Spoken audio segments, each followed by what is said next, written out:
week, we are mourning the loss of hundreds of lives that were lost during a tragic Air India plane crash. The flight was going to London and it crashed minutes after takeoff. The incident has raised several questions and urgent questions about aviation safety, operational standards, and the systems in place to protect passengers and crew. In today's episode, we take a closer look at what's happened, what's known so far, and what this tragedy reveals about the broader state of air travel in India. What are its implications for Air India and overarchingly the trust of people in the aviation sector? To discuss this in great detail, I have with me Mr. Jayant Sinha, former Minister of State for Civil Aviation. Mr. Sinha has been one of the key architects of growth in the aviation sector. He has been the driving force behind privatization of airports in India and privatization of Air India. Mr. Sinha, thank you so much for joining us at a time like this, and you've taken up the time. You're in New York, Mr. Sinha. I want to begin by asking you about your first thoughts on this. Because as someone who has been at the helm of growth in the civil aviation sector, we've had so many conversations about the growth of the sector, and the sector has shown immense promise. How do you see this incident impacting trust of Indians in flying? Because I remember us talking, we've opened airports in small towns and cities. Udega har desh ka har nagrik. That was one of the slogans that you often referred to. Do you see that trust, that faith shaken up, Mr. Sinha? Thank you very much, Shweta, for having me on your show. Let's first acknowledge that this has been a terrible, terrible tragedy, and our deepest condolences and heartfelt prayers for all those that have suffered because of this tragedy. We must also recognize that it is after 40 or 50 years that India has had a situation where so many people have perished because of an aircraft accident. So it's a moment, as you correctly pointed out, of deep mourning, and we all recognize what a terrible human tragedy this is. Now, to directly answer your question, Shweta, no, this should not in any way lead us to believe that our aviation system is not safe. Our aviation system is extremely safe. It's extremely well managed. And the trust that we've had in flying should absolutely continue. And of course, as you correctly said, Ude Desh ka aam nagrik. We want everyone to fly. We want everyone to get the convenience of air travel. And the Indian system, with all its layers of safety, with regulation, with supervision, is very, very safe and among the safest aviation systems in the world. That being said, it's very important for us to understand why this accident happened. The investigations have begun. There are obviously investigations being conducted by DGCA, by our accident bureau, by the National Transportation Safety Bureau from the US, from Boeing. So everybody that is involved in these kinds of investigations is going to look into this matter, really understand what the issues are and what systemic fixes are required to ensure that this doesn't happen again. But I will once again re-emphasize that our aviation system is among the safest in the world, and in part because of all the different things we have done over the last 10 or 15 years to make it safer every single day. But is there room, Mr. Sinha, to maybe introduce more checks? Because in the last few years, especially when domestic airlines are concerned, there have been concerns that have been raised on pilot fatigue, and we've had certain incidents with some airlines of where engines have got fired and so on. So is this a moment of reckoning for us? Is there a need to maybe relook at the standards, relook at our enforcement policies when it comes to aviation safety? Every aviation system is continuously being checked, whether it is in India, in the United States, or around the world. And it is a process of continuous improvement as well. As you know, the US also had a very terrible accident not so long ago in Washington, D.C., where a helicopter collided with a regional jet and everybody died in that Yes. air crash as well. So accidents do happen. Of course, we all know that air travel is by far the safest form of travel, despite these accidents. And everywhere, regulators, safety experts, the aircraft manufacturers, Boeing and Airbus themselves, airlines, pilots individually, everybody is completely committed to safety and is continuously improving safety. As you know, even in this situation, DGCA has asked Air India to actually reinspect all 787 Dreamliners, make sure that everything is checked and rechecked again, just to make sure that every flight, every plane, every pilot, and all of the cabin crew, everybody is absolutely vigilant as far as safety is concerned. Okay, let's talk about Air India, Mr. Sinha. I remember our conversations during the time when we that India was working on privatization of Air India. It was one of the biggest reforms that India had managed to push through, despite a lot of resistance. But since the disinvestment, Mr. Sinha, since the privatization and since the Tatas have taken over, it almost seems like that the Tatas are having a very challenging time managing Air India. What does this mean for Air India as a brand? This specific crash in 2010, there was a crash of a similar scale. The number of lives that crash had claimed were fewer as compared to this one. But in 2010, and now we are looking at 2025, and it's been described as one of the worst aviation disasters in a decade. So, what's your sense of what does this mean for brand Air India? Brand Air India will be affected, but let me emphasize that Air India is on a path to terrific and excellent recovery. The Tatas have done a wonderful job in strengthening and improving all aspects of Air India's operations. As you know, they have ordered 570 new planes, demonstrating their confidence in Air India's operations and Air India's safety record. And while Air India has got a lot of criticism for seats, for service, and so on. As far as safety is concerned, Air India's safety record is excellent. Now, I also want to emphasize two additional factors here, Shweta. One, the challenges that Air India has had. You referred to the crash in 2010. There was another crash in 2020 as well.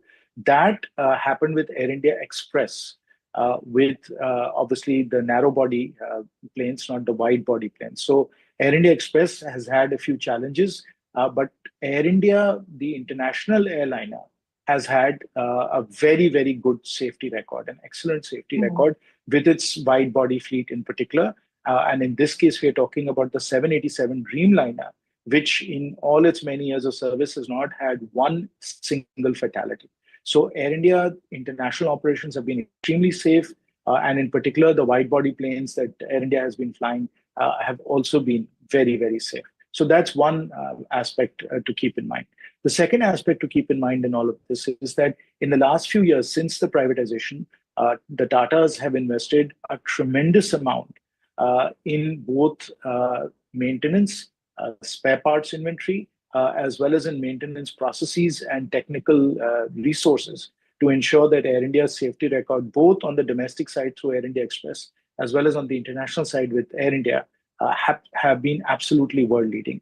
So both because we are looking at international flights on wide bodies and because the Tatas have invested so much in safety, we have to believe that despite this absolutely terrible, terrible accident, that Air India will continue to do much, much, much better than it has when it was government owned, and it will continue to improve. So I have full confidence in Air India and in the Tata stewardship of this very important national airline for us. But this does shake the consumer confidence, Mr. Sinha. For instance, for me as a passenger, I would think twice now before taking an Air India flight. And I was anyways in a double mind, because of the consumer feedback that one often encounters on social media. This incident is bound to weigh heavy on the minds of consumers who are looking at taking international flights or even domestic flights. You're absolutely right, Shweta, and we have to acknowledge that reality. Of course, because Air India has been slowly upgrading its fleet, particularly its older aircraft.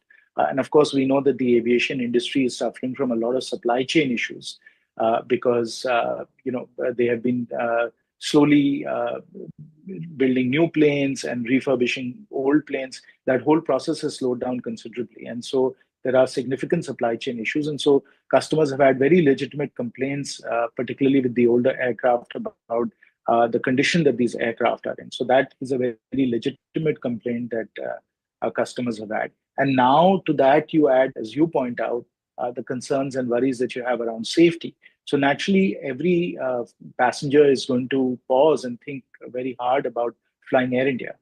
Again, I go back to what I was saying earlier. I know how committed the Tatas are to build a world-leading airline. They've invested significant amounts of money. They are upgrading the fleet. And so I think passengers should recognize that air travel remains the safest form of transportation. We have to find out what happened with this accident. But by and large, because of everything that is happening, air travel continues to be very, very safe. And Air India is right at the forefront of all of that. Okay, but let's look at the overall aviation space, Mr. Sinha. If we look at the major airlines that are operating in this sector, we have seen over the years that the competition has actually shrunk instead of expanding, and we've seen a lot of airlines really struggling. So, and that leaves the consumer really, on the back foot, because when it comes to making a choice, you pretty much have most of the international airlines to choose from, and Air India was one of the only ones from India when you're looking at international travel options. And now there is a big cloud over that as well. So how do we see the sector emerge from this? There is a lot of lack of trust, a lot of service issues that have been raised across domestic airlines and international airlines, and now we have this crash. So what's your outlook on the aviation sector, and how do we see the sector emerging from this when it comes to better service, more choices for consumers? What's your sense of that?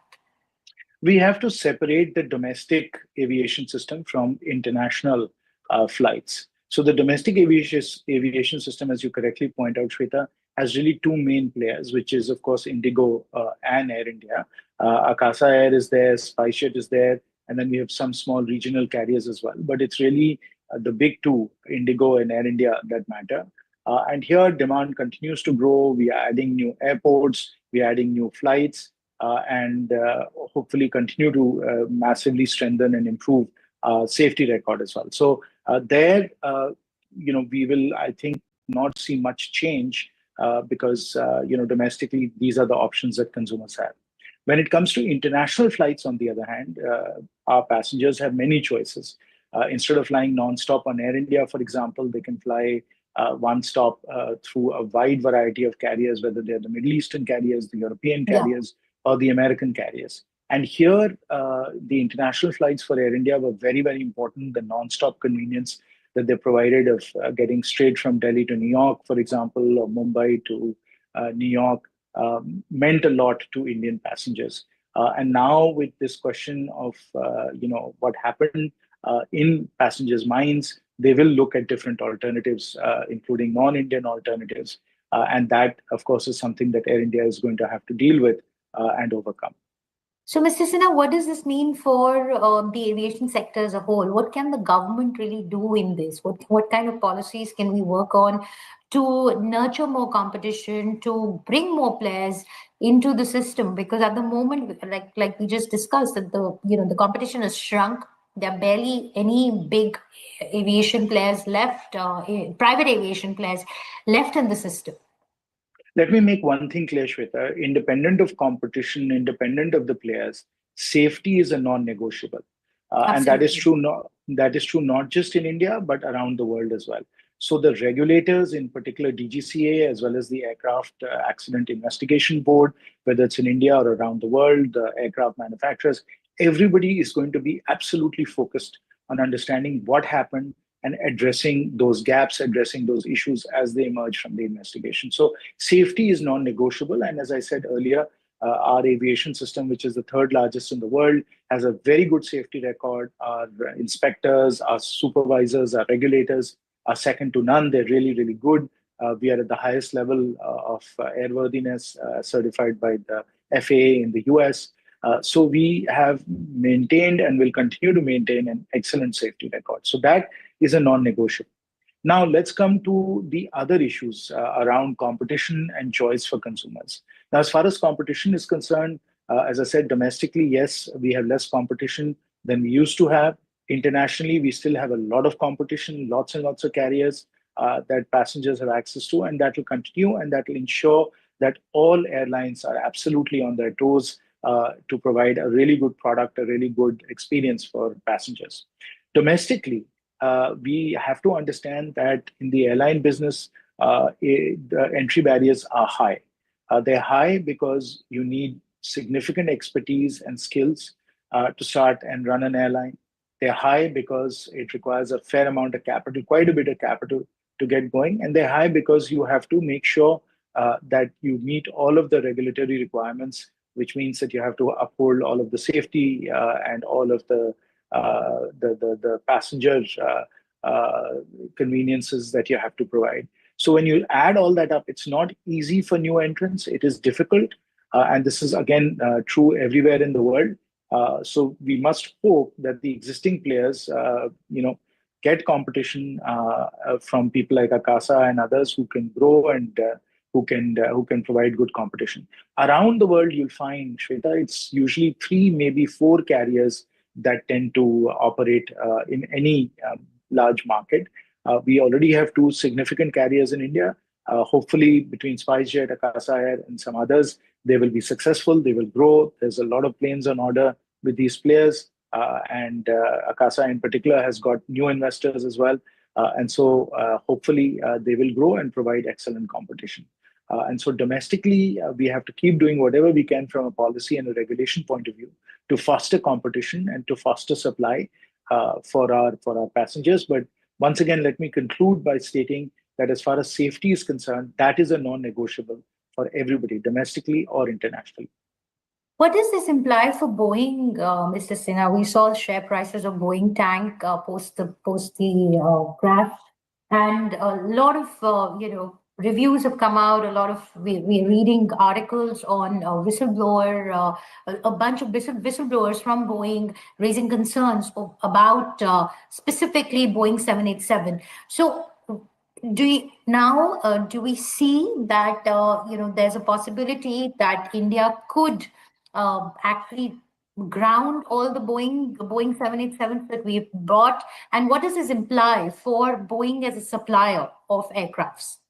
So, Shweta, I was involved in the grounding of the 737 MAX, the Boeing 737 MAX, which then resulted in a very significant impact on Boeing. And Boeing has been struggling since then to actually get its operations in order and to reinvigorate its supply chain ever since then. But because I was involved in the 737 MAX situation, and I'm looking at what has happened in Ahmedabad right now, I must tell you that they're very, very different. In the 737 MAX, there were 2 fatal crashes that happened, one in Africa and one in Indonesia. So we knew that there was something systemic that was going on. We also knew that there were problems with the safety of the aircraft and the way the rudder was being utilized, and that there was a software defect that was systemic. And therefore, the entire 737 MAX fleet needed to be grounded, needed to be checked, needed to be upgraded so that this problem could be fixed. So it was clear that was the right action to take. And we ordered all the 737 MAXs to get grounded. And this was then followed by many other jurisdictions around the world as well. So that was the situation with the 737 MAX. In this particular case, we have the 787 Dreamliner that has never had any fatality before in its many years of history. There are 1,200 such 787s around the world, and we do not see anywhere else a crash of this type. Now, if such crashes happen in the future, and if the investigation tells us that there's a systemic problem, then that whole fleet of 787 Dreamliners, which is 1,200 Dreamliners, will have to be grounded. But there is nothing at all to indicate that there is a systemic issue here for the Dreamliner. But again, as I said, the investigation is crucial here. It takes time to determine what the issues are. Thankfully, we found the black boxes. They will be studied very, very closely. The data that we get from the black boxes will tell us a lot, and we will find out more about it. But we are not yet at the situation where the fleet has to be grounded. We need to understand the situation a lot better. Absolutely. Thank you so much, Mr. Sinha, for that very nuanced perspective. Like you said, that the investigation is still on. We still don't know what caused this deadly fatal crash. And also comforting to hear from someone who has been at the helm of civil aviation that aviation regulations in the country are at par, and citizens do not need to worry about air safety in India. I think that's very, very comforting coming from you. Thank you so much for joining us on this broadcast. Of course, we will be following up on this story regularly, and as we know more, we will come back to our viewers with more details and more analysis. Thanks so much for watching, and do send us your thoughts and feedback on the comment section below. And a big thank you to you, Mr. Sinha, for joining us.